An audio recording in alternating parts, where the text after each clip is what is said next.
Chers frères et sœurs en Christ, on croit avoir tout vu, on croit avoir tout vu, on croit avoir tout entendu dans cette fin de temps. Écoutez vous-même cet homme soi-disant pasteur qui justifie son soi-disant ministère qu'il aurait reçu de Dieu. Écoutez vous-même, mes frères et sœurs, c'est terrible. Quand j'ai suivi cette vidéo pour la première fois, je me suis dit, qu'entends-je, que vois-je? Est-ce l'intelligence artificielle? Est-ce la réalité? Je peux vous garantir que ce n'est pas l'intelligence artificielle. Ce n'est pas une comédie. Cet homme qui est en train de parler est tellement sérieux. Suivez vous-même. Je suis pasteur et homosexuel. Avant, je disais ancien pasteur. Mais Dieu m'a repris ces jours-ci pour dire, quand tu étais pasteur, qui t'avait appelé? Je lui ai dit, c'est toi, Seigneur. Pourquoi tu te dis que tu es ancien pasteur? Est-ce que je me réponds de mes dons et de mes grâces ou de mes appels? J'ai dit non, Dieu ne se répond pas de ces dons. Et je t'ai appelé au ministère pastoral. Reprends le ministère que je t'ai appelé. J'ai dit, mais Seigneur, j'ai beaucoup de défauts, je ne suis pas parfait. Il m'a dit, mais je n'ai jamais choisi d'être parfait. As-tu tué quelqu'un?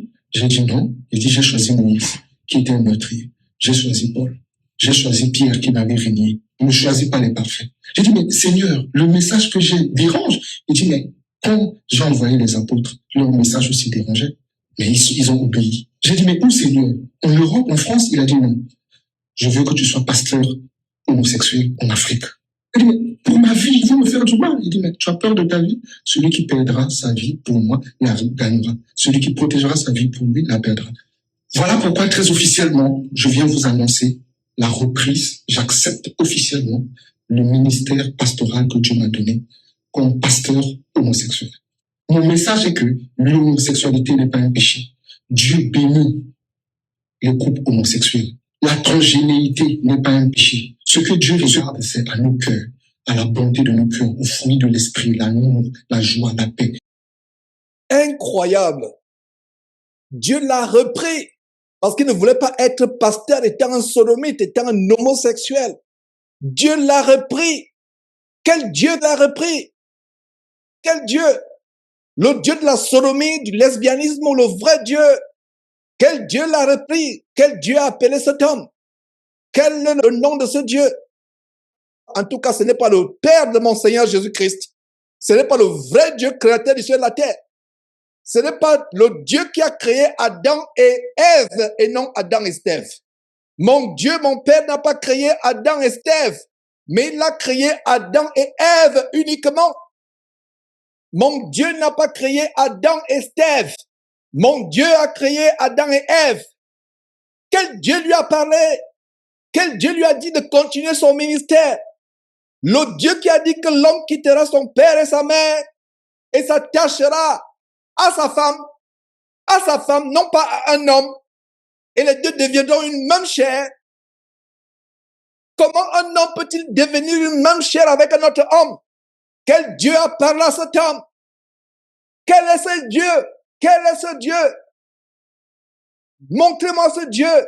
Montrez-moi quelle est la Bible de ce Dieu. Le vrai Dieu qui a dit, l'homme quittera son père et sa mère. Père et mère. Il n'a pas dit l'homme quittera son père et son père. Il a dit l'homme quittera son père et sa mère. Il y a père et mère. Et s'attachera non pas à un homme comme lui, mais s'attachera à sa femme, pas à ses femmes, pas à un autre homme. S'attachera à sa femme, une seule femme.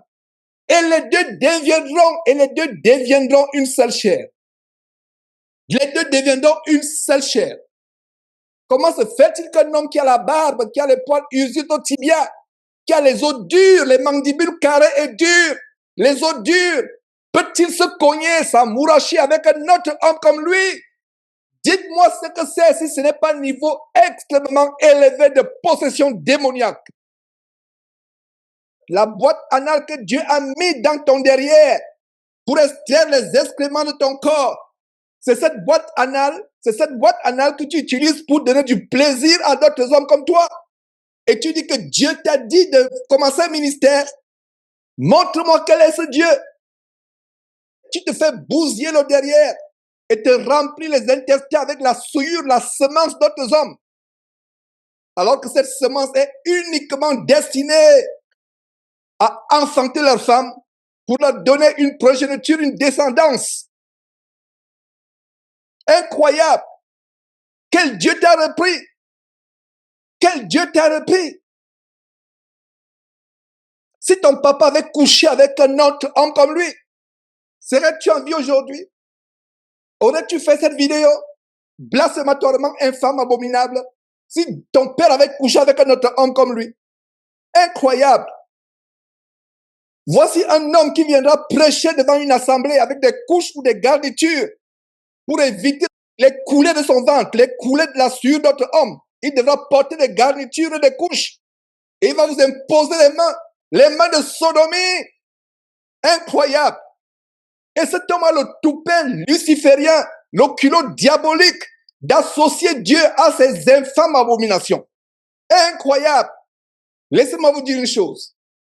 Cet énergumène est un apôtre de Satan pour infiltrer l'agenda de l'homosexualité dans le corps de Christ.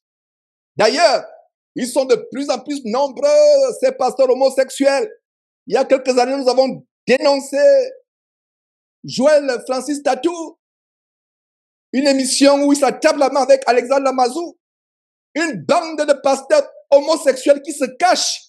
D'autres prêchent même contre l'homosexualité alors qu'ils sont des homosexuels en réalité.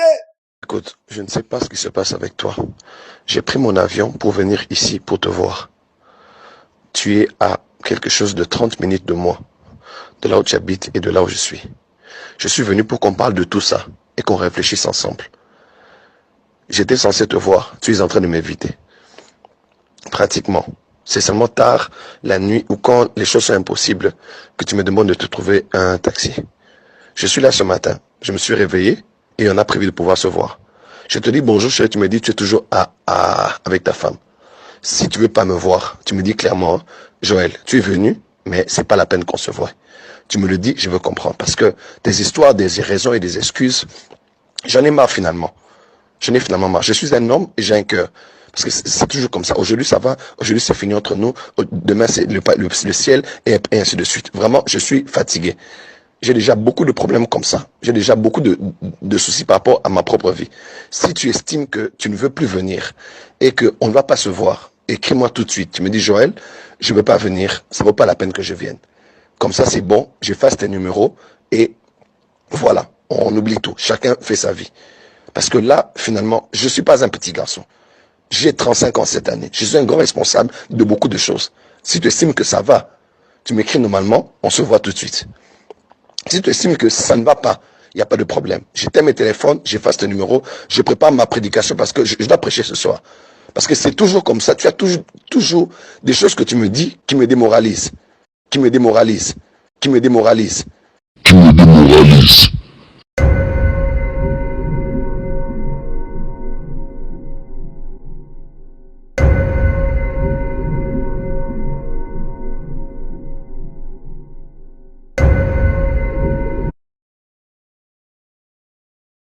Quel Dieu a parlé à cet homme? Quel Dieu a parlé à cet homme? Le vrai Dieu, le Dieu et Père de notre Seigneur Jésus-Christ ou des démons. Incroyable. Voilà des pasteurs homosexuels. Satan a changé le cap. Avant, c'était l'homosexualité subliminale, l'homosexualité ingénieusement déguisée, ingénieusement camouflée dans leurs églises. Les voilà qui sortent ouvertement homosexuels. C'est un agenda de Satan. La plupart de ces faux pasteurs que nous dénonçons, les pasteurs de la criminalité et du vampirisme évangélique en bande organisée, la plupart de ces pasteurs sont des homosexuels, soit par vice, soit au travers de leur initiation à la cabale juive, la magie juive ou à la franc-maçonnerie. On a le cas de Raoul Wafo, qui aujourd'hui passe le temps à promouvoir l'homosexualité dans la jeunesse abidjanaise, livrant les jeunes au proxénétisme homosexuel à Abidjan. Il y a Zahir Wilfried que nous avons dénoncé il y a quelques jours, Masolo Chinasfi, j'ai cité Joël Tatou. Tous ces pasteurs sont dans l'homosexualité. Ivan Castano, tous ces pasteurs, même leurs femmes sont dans le lesbianisme. Quel Dieu a parlé à cet homme? Voici ce que dit le vrai Dieu, le Père de notre Seigneur Jésus-Christ. Lisez avec moi Lévitique chapitre 20, verset 13. Lévitique chapitre 20, verset 13 dit, si un homme couche avec un homme, si un homme couche avec un homme comme on couche avec une femme, ils ont fait tous une chose comment? Abominable. Ils seront punis de mort. Ils seront punis de mort et leur sang retombera sur eux.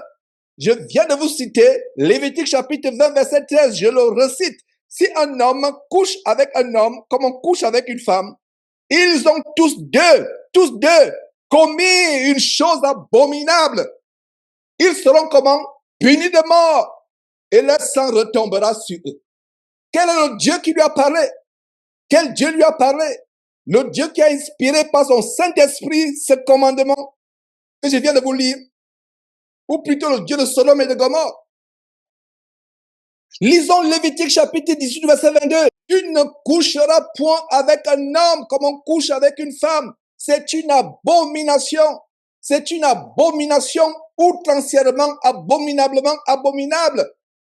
La boîte qui est dans ton derrière, la boîte que Dieu a mise dans ton derrière pour rejeter les excréments, c'est cette boîte que tu utilises pour enflammer d'autres hommes. Ils te remplissent le ventre. Le ventre devient ballonné, gonflé de la souillure, de la semence d'autres hommes. Et cet homme a le culot de prendre sa caméra, de s'exposer au monde entier. C'est terrible. Lévitique chapitre 18, verset 22. Tu ne coucheras point avec un homme comme on couche avec une femme.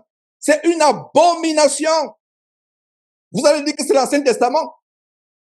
Mais je vais vous lire des passages du Nouveau Testament qui vous montrent comment l'homosexualité est passible de mort. Mais nous, véritables chrétiens, nous n'allons pas tuer un homosexuel parce qu'il est homosexuel. Mais Dieu dit qu'ils sont dits de mort. Et ce n'est pas l'Ancien Testament, c'est le Nouveau Testament. Romains chapitre 1. Lisons à partir du verset 26. Romains chapitre 1, verset 26. C'est pourquoi Dieu les a livrés à des passions infâmes. Cet homme qui est homosexuel, il l'est parce que Dieu l'a livré à des passions infâmes. C'est Dieu qui l'a puni. Dieu qui te punit d'homosexualité, qui te livre à des passions selon l'embrasement de ton corps. Et il te dit, c'est ok, tu vas venir me servir en étant homosexuel. Même les animaux, même dans le règne animal, les hommes sont en train de faire ce que même les animaux ne peuvent pas faire. A-t-on déjà vu un porc s'enflammer avec le derrière de notre porc? A-t-on déjà vu une chienne aboyer derrière une autre chienne? A-t-on déjà vu un chien aboyer après le derrière de notre chien? L'homme est tombé plus bas qu'un animal. Voilà ce qui se passe aujourd'hui. Alors je vous disais que même le livre de Romains, le Nouveau Testament punit de mort l'homosexualité. Ce n'est pas moi qui le dis. Lisons la vraie Bible. Je vous avais cité Romains chapitre 1, verset 26. C'est pourquoi Dieu les a livrés à des passions infâmes. C'est Dieu qui les a livrés à des passions infâmes. Car leurs femmes, écoutez très bien, le lesbianisme en Romains chapitre 1, leurs femmes ont changé l'usage naturel en celui qui est contre nature. Le verset 27 s'applique à cet homme. Et de même, les hommes, abandonnant l'usage naturel de la femme, se sont enflammés dans leur désir les uns pour les autres. Verset 27 à nouveau. De même, les hommes abandonnant l'usage naturel de la femme se sont enflammés dans leur désir les uns pour les autres, comme étant homme avec homme, des choses infâmes et recevant en eux-mêmes le salaire que méritait leur égarement. Incroyable. Voilà les gens qui viendront vous imposer les mains remplies de sodomie, les mains remplies de la souillure d'autres hommes. Incroyable. Regardez le verset 28 de Romains chapitre 1. Comme ils ne se sont pas souciés de connaître Dieu, Dieu les a livrés à leur sens réprouvé, comme c'est des énergumènes au bas de votre écran. Le sens réprouvé. L'intelligence biscornue et tordue par les démons de Sodome et Gomorrhe. Comme ils ne se sont pas souciés de connaître Dieu, Dieu les a livrés à leur sens réprouvé. pour commettre des choses indignes. Écoutez très bien le verset 32, verset 32, Romains chapitre 1. Et bien qu'ils connaissent le jugement de Dieu, bien qu'ils connaissent le jugement de Dieu, déclarant dignement ceux qui commettent de telles choses, non seulement ils le font, mais ils approuvent ceux qui le font. Ça veut dire que ceux qui commettent l'homosexualité ou le lesbianisme, Dieu dit qu'ils sont dits de mort. Et non seulement ils sont dits de mort, ceux qui approuvent, les chrétiens de plus en plus qui disent que l'homosexualité c'est OK, n'empêchons pas les individus, les êtres humains de s'aimer. Un homme peut aimer un homme, une femme peut aimer une femme de manière érotique, de manière sexuelle. Vous qui cautionnez cela, vous êtes autant coupable que cet homosexuel. Incroyable. Regardez ce que dit cette parole. Dieu les déclare dits de mort. Dieu rejette ceux qui commettent l'homosexualité et il va appeler quelqu'un à son ministère et il dit que Dieu l'a repris. Vous savez maintenant qu'il a repris. Dieu ne se contredit pas dans sa parole. Incroyable. Incroyable. Je ne vais pas rater de tels énergumènes venus tout droit des quartiers généraux de Satan pour semer la confusion et le trouble parmi les chrétiens. Et bien qu'ils connaissent le jugement de Dieu, déclarant dit de mort ceux qui commettent de telles choses, non seulement ils le font, mais ils approuvent ceux qui le font. N'approuvez jamais l'homosexualité parmi les chrétiens. C'est une abomination terriblement, outrancièrement, excessivement abominable. 1 Corinthiens chapitre 6, verset 9. Écoutez très bien ce que dit Paul aux Corinthiens. 1 Corinthiens chapitre 6, verset 9. Ne savez-vous pas que les injustes n'hériteront point le royaume de Dieu? Ne savez-vous pas que les injustes n'hériteront point le royaume de Dieu? Ne vous y trompez pas. Ni les impudiques, ni les idolâtres, ni les adultères, ni les efféminés, ni les infâmes. Efféminés et infamie vont ensemble. Un efféminé, les efféminés homosexuels, des hommes qui marchent comme des femmes, qui deviennent comme des femmes, qui s'habillent comme des femmes, qui se font pousser de longs cheveux comme des femmes. Nous faisons face à l'agenda de Lucifer, de Satan, dans ces temps de la fin, de masculiniser les femmes et de féminiser les hommes. C'est terrible. Donc les efféminés, si toi, chrétien, tu laisses pousser les cheveux comme cet homme qui est en train de laisser pousser ses cheveux, tu es un efféminé. Que dit 1 Corinthiens chapitre 11, verset 14? Ce verset dit ceci, note ce verset, 1 Corinthiens chapitre 11, verset 14, que c'est une honte pour un homme de porter les longs cheveux. C'est une honte pour un homme de porter les longs cheveux. Et voilà la mode aujourd'hui. Dans ces églises abominables comme Vase d'honneur, Compassion, ICC, vous voyez des chrétiens qui viennent avec des longs cheveux, surtout dans le milieu des chantes, le milieu abominable des chantes. Des hommes qui se laissent pousser les cheveux, des locks. Incroyable. 1 Corinthiens chapitre 11, verset 14 dit que c'est une honte pour un homme de paraître comme une femme, de laisser pousser les cheveux, de s'enflammer après d'autres hommes. Cet homme au bas de votre clan est un objet de honte, est un objet d'infamie. Il a le culot luciférien, le toupet diabolique, démoniaque de venir dire que Dieu lui a parlé. Quel Dieu lui a parlé? Et tout à l'heure, je vais vous montrer que ce n'est pas Dieu qui lui a parlé. La Bible dit dans 1 Jean chapitre 4, verset 1, bien-aimé, ne donnez pas foi à tout esprit, mais éprouvez les esprits. Un homme égaré qui veut conduire notre personne, qui doit venir prêcher devant vous avec des couches pour que la souillure qui gonfle son ventre, la souillure d'autres hommes, la semence d'autres hommes ne dégouline pas. Avec le sang et la souillure. La partie anale d'un homme n'a pas été créée par Dieu pour connaître les assauts de notre homme. Cela va produire quoi? Des saignements. Le ventre ballonné rempli de la souillure et tu vas porter les garnitures devant les gens. Oh! Et il va venir prêcher l'évangile. Et vous serez plein dans sa salle, en train d'écouter. Oh! Qu'est-ce que nous sommes en train d'expérimenter dans cette fin de temps? Qu'est-ce que nous sommes en train de voir? Ce n'est pas le vrai Dieu qui a parlé à cet énergumène. Le Dieu qui a détruit Sodome et Gomorrhe, deux villes importantes de l'Antiquité. Le Dieu qui a fait venir un déluge de feu, de soufre sur Sodome et Gomorrhe, va dire à cet homme, non, c'est bon, tu peux être homosexuel. C'est pas grave. Je te reprends parce que tu veux t'éloigner de mon service. Incroyable. Le Dieu qui a détruit Sodome et Gomorrhe, c'est ce Dieu-là qui va te dire l'homosexualité, c'est bon. Donc, il a détruit Sodome et Gomorrhe en vain. Je vous assure, mes frères et sœurs, la patience de Dieu, Dieu est patient, mais sa patience fait peur. Ce n'est pas mon Dieu, le Père de notre Seigneur Jésus-Christ qui t'a parlé. Celui qui a détruit Sodome et Gomorrhe, ce sont les démons de la sodomie qui veulent semer le trouble et la confusion parmi les chrétiens. Voilà ces démons qui te parlent. La Bible dit, 1 Jean chapitre 4, 1, bien-aimés, ne donnez pas foi à tout esprit, éprouvez les esprits. La façon par laquelle nous éprouvons les esprits, c'est avec la parole de Dieu. C'est avec la parole de Dieu. Voilà le passage que je vous ai promis pour vous démontrer que cet homme est inspiré par les anges déchus. Les anges qui ont été la cause de la destruction du monde au temps de Noé avec le déluge.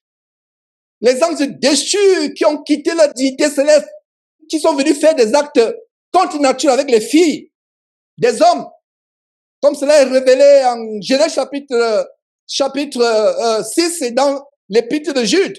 Dans l'épître de Jude. Regardez ce que dit Galate. Et vous allez comprendre que ce sont les démons, les anges déchus qui ont parlé à cet homme. Lisez avec moi Galates chapitre 1, à partir du verset 7. Non pas qu'il y ait un autre évangile, mais il y a des gens qui vous troublent et qui veulent renverser l'évangile de Christ. Voilà cet homme qui est en train de semer le trouble possédé par les démons pour amorcer les âmes mal affermies dans son égarement. Pour semer la confusion et le trouble. Mais je rends grâce à Dieu de ce qu'il y a des sentinelles à la brèche, des sentinelles qui veillent pour avertir le peuple de Dieu du danger qui est en train de venir. Non pas qu'il y ait notre évangile, non pas qu'il y ait notre évangile, mais il y a des gens comme cet énergumène qui vous troublent et qui veulent renverser l'évangile de Christ. Lisez attentivement le verset 8, Galates chapitre 1, verset 8. Mais quand nous-mêmes, c'est l'apôtre Paul qui parle, qui dit, quand nous-mêmes, l'apôtre Paul, l'apôtre Jacques, l'apôtre Pierre, l'apôtre Jean, quand nous-mêmes, quand un ange du ciel, un ange venu du ciel, annoncerait un autre évangile que celui que nous vous avons prêché, qu'il soit anathème. Anathème signifie un degré élevé de malédiction. Cet homme qui vous parle, c'est un enfant de malédiction. L'obscurité des ténèbres lui est réservée. Il n'y a plus rien pour lui. Ne priez même pas pour lui. Il est déjà marqué au fer rouge. Sa conscience de Sodome et Gomorrhe est déjà marquée au fer rouge. Quand bien même un ange du ciel annoncerait un autre évangile que celui que nous vous avons annoncé, qu'il soit anathème. Le verset 9 reprend, fait la redondance, met de l'emphase.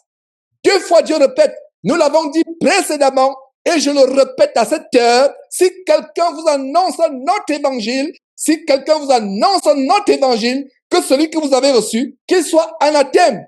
Anathème signifie un degré élevé de malédiction. C'est incroyable.